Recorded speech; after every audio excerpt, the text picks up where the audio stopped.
Rien du tout. Les pêcheurs artisans sont pourtant ultra majoritaires en France. Et en plus, ils sont censés être défendus par un organisme puissant, le Comité national des pêches. Mais alors, dans cette affaire, que fait-il ? Nous avons fait une demande d'interview de son président, Olivier Lenezet.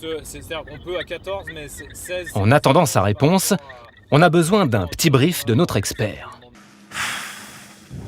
Il existe dans la vie deux grandes catégories de pêcheurs. Les pêcheurs artisans, qui en général ont des petits bateaux et sont gentils, et puis les pêcheurs industriels, qui en général ont des gros bateaux et sont méchants. Les petits pêcheurs représentent l'écrasante majorité de la profession. Il y a environ 5000 bateaux de moins de 12 mètres en France actuellement, contre seulement 35 navires industriels de plus de 40 mètres. Tous ces pêcheurs, petits et gros, sont censés être représentés par le Comité des pêches, un organisme dont le but est de faire que les lois qui passent les arrangent bien.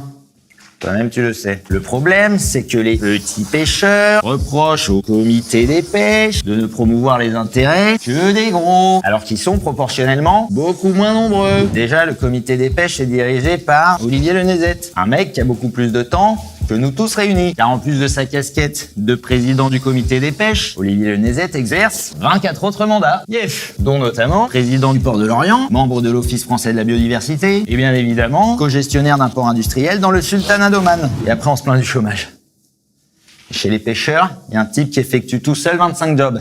Donc au bout d'un moment, faut chercher le problème à la source. Si on arrête ce mec, le taux de chômage baisse de 5 points, d'un coup. Mais Olivier Lenezet n'est pas le seul gros poisson dans cette histoire. J'adore l'humour. En effet, le Comité des pêches est notamment squatté par les membres d'un syndicat patronal, l'UAPF, dont certains dirigent les plus grosses entreprises de pêche de France, du genre de celles qui rasent des zones entières de l'océan et qui font que les petits pêcheurs deviennent des petits pêcheurs au chômage. Le truc marrant, c'est que quand on regarde qui possède ces grosses entreprises qui défoncent les océans, eh bien très souvent, on se retrouve face à deux noms pas du tout français. Parlez Vliet und van der Plas, autrement appelé PNP, mais qu'on appellera ici Pipi, et Cornelis Prolike, qu'on appellera ici Cornelis. Pipi et Cornelis, ce sont deux multinationales néerlandaises qui possèdent une bonne partie de la pêche industrielle en Europe. Rien qu'en France, Pipi est actionnaire principal d'Euronor, de la Compagnie des pêches de Saint-Malo et de la Compagnie française du thon océanique, trois champions de la surpêche. Cornelis, de son côté, a cofondé France Pélagique, la boîte qui possède le Scombrus et le Prince Bernard dont on a parlé avant. Toutes ces entreprises étant dirigées par des gens membres de l'UAPF, lui-même syndicat membre du Comité des pêches. J'espère que ça suit au fond, parce que moi-même, je suis complètement largué. Et là, vous me dites, pourquoi Pipi et Cornelis rachètent toute l'Europe? Eh bien, la réponse est simple, pour le fun.